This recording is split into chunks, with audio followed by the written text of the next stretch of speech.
Unapologetically Woman. I'm Kamisha Powell, and today we are celebrating phenomenal women all across Kentucky who make no apologies for their perspective or the impact they are making in the community. Today we are celebrating Lisa Lourie. Lisa is a mom, a singer, and CEO of Spy Coast Farm.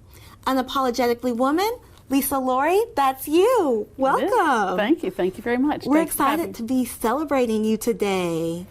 Thank you very much. So you have quite an interesting journey. Yeah. You are not from here. You are from the New England area. That's right. And you started out as an ICU nurse. Tell us about that. Well, I was an ICU CCU nurse, and then I didn't like the way I was being managed. So I went back and I got my advanced degree, a master's degree in healthcare management. And then I went back into healthcare, but I went more in public health and worked for the Massachusetts Department of Public Health and in their AIDS program, which was just starting up at the time. And that was very interesting. That's empowering to go from one to another just because you did not feel like you were being managed right. Yep. That's an amazing journey. How did you get to Kentucky? Well, that's a long, circuitous route, actually. I ended up in Charlottesville, Virginia, and then I had 2 children. And then my then husband took an opportunity on Long Island in New York and took my 2 children with me, of course. And my daughter started horseback riding. And as part of her journey, I started horseback riding too, and we bought a farm in Kentucky so that she could show there during the summer season. That's awesome. So I know that a big title for you is mom. Yep. Please tell us about that and how that impacts what you do today. Well, I would say my kids have impacted me perhaps more than I've impacted them. But certainly the reason why I got into horse breeding was because my daughter and her horseback riding, which by the way she doesn't do anymore. And then my son is very artistic. My parents were both artists. I am not particularly artistic, but I am creative. And so we sort of go about our journeys side by side now. They're 30 and 32.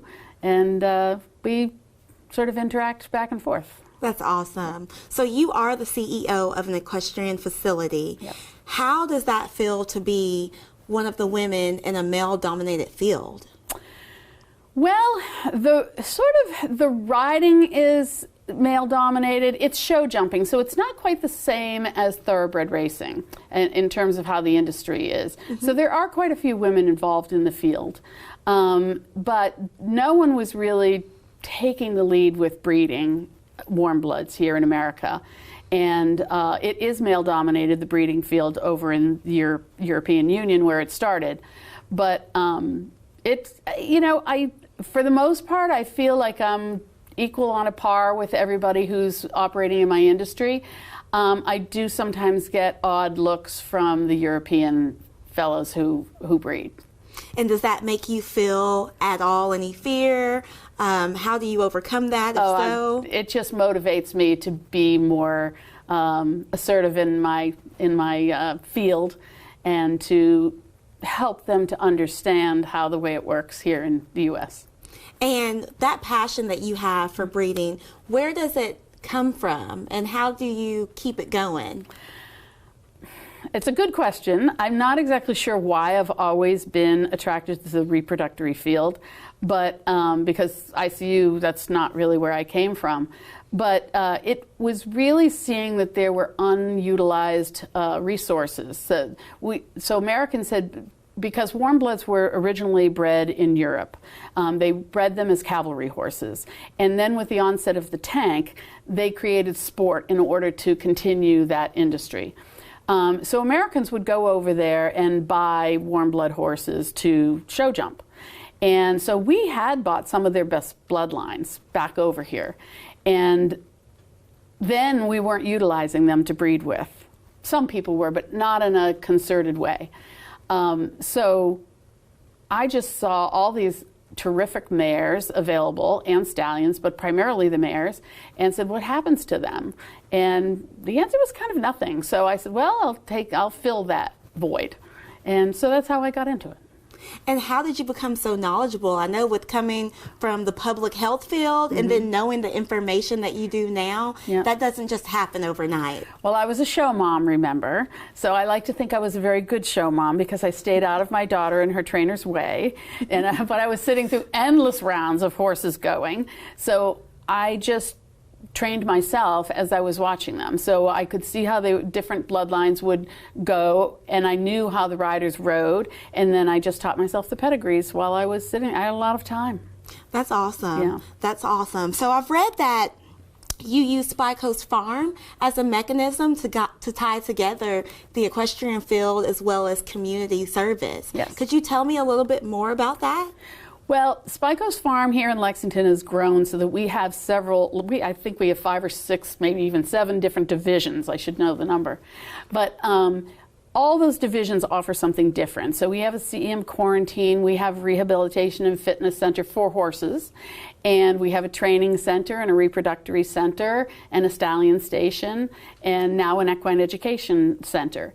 So we feel that in order to train sort of the next generation of people who will be working with large animals, and specifically horses, but and all the things that go with that, like accounting and customer service and administration and all those things, we have a lot of opportunity, given the diversity of what we offer, for other people to enter this industry. So I met Ron Mack from the Legacy Equine Academy. He was looking at my facility to put on a function, but we very quickly connected on the DEI matter, and I said, hey, you're the guy that I'm looking for to bring more people of color into this back into this industry, because it turns out that was his goal, and it's also one of my goals.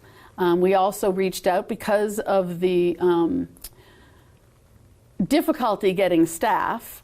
I was looking at other avenues for getting more staff, and my then HR person said, let's go to Blackburn Correctional Facility because they have a Groom Elite program over there. So we went over there, we were at their farm day, we met a bunch of the gentlemen who have been trained there, and we opened our doors. And so we've had several fellows come from the Blackburn Correctional Facility, and they've worked out great.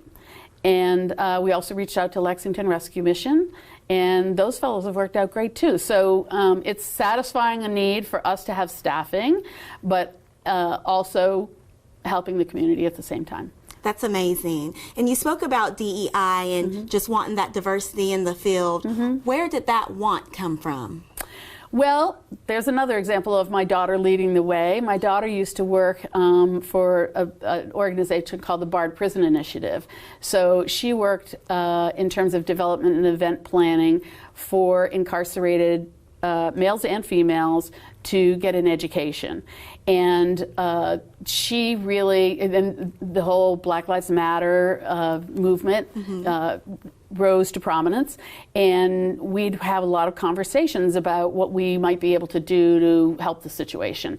And it just became very meaningful to me and my family in order to do what we could. We're pretty open, we're from the Northeastern liberal type of person.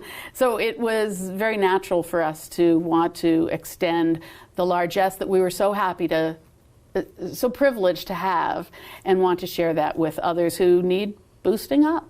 Right. And did you feel that during the pandemic and everything that came along with it, the George Floyd riots, just different things like that, do you feel like it helped with pushing the need for diversity further and being able to reach out to certain communities? Oh, absolutely. My son is a crisis photojournalist, and so he was at Kenosha, and he was in Washington. He went to all of the Black Lives Matter rallies and the MAGA rallies.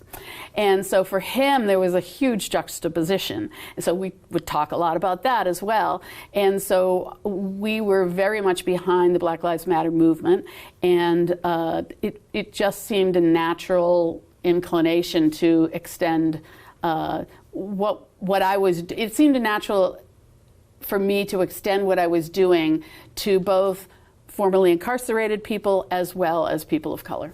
And if someone wanted to get involved with Spy Coast Farm and just be able to come into something that wasn't so diverse and now it is and open and welcoming, how would they be able to do that? Well, there are several ways. One is just on our website, which is spycoastfarm.com. And there is like an application if you wanted to do an internship or an externship there. You could go through Legacy Equine Academy. But we're also very hooked up with Midway University, with BCTC, with Locust Trace, and with UK.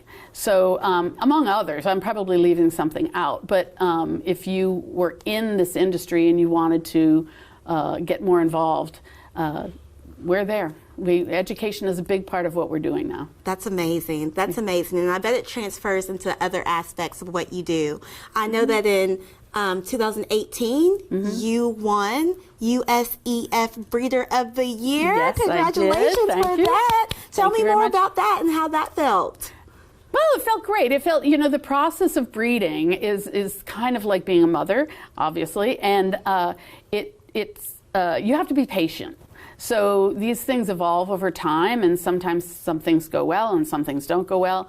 But you're always going for the goal of basically like your child graduating from high school. So I built up my team so that they could train all the horses. And warm bloods don't really go into work until they're at least 5 years old. Those 5, 6, and 7 are the young horse classes. And then when they're 8, 9, 10 is when they really start doing the higher end stuff. And you can't even go to the Olympics or something as a horse unless you're at least 9 years old. So it's a long, I call it the 12-year Scotch model, because there's a lot of effort that goes into a horse actually realizing its dream. So in order for that to happen, I need to have a training team that can educate my horses to get them there. So it took a long time for us to become Breeder of the Year because we were going through that process. And so when we achieved it, it was really great because it was like, yeah, it worked. Yeah. And you have so many achievements, so many skills. I hear you like to sing. I do. And you've recorded a CD. I did. Tell me about that. Well, I grew up singing. I was always in musicals and whatnot in high school, and then I got lessons and was in musicals in college. But at that time, people smoked in bars.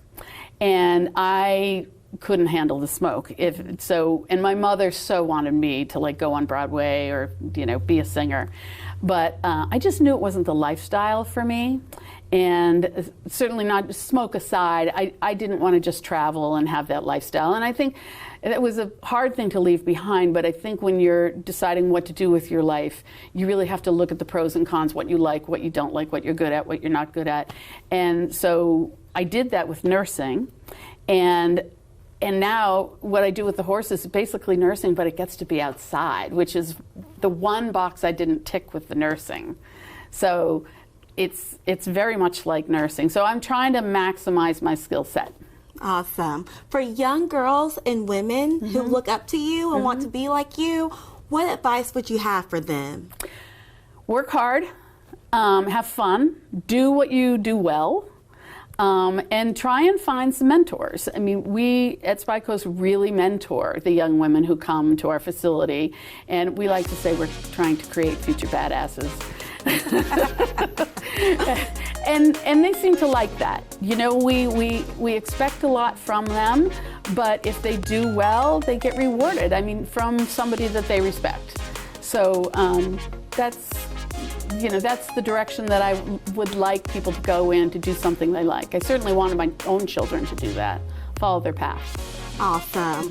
Well, thank you for coming on our show. My pleasure. Thank you. We really appreciated that. Tune in next time as we learn about more unapologetic women just like Lisa right here in Kentucky. I'll see you next time.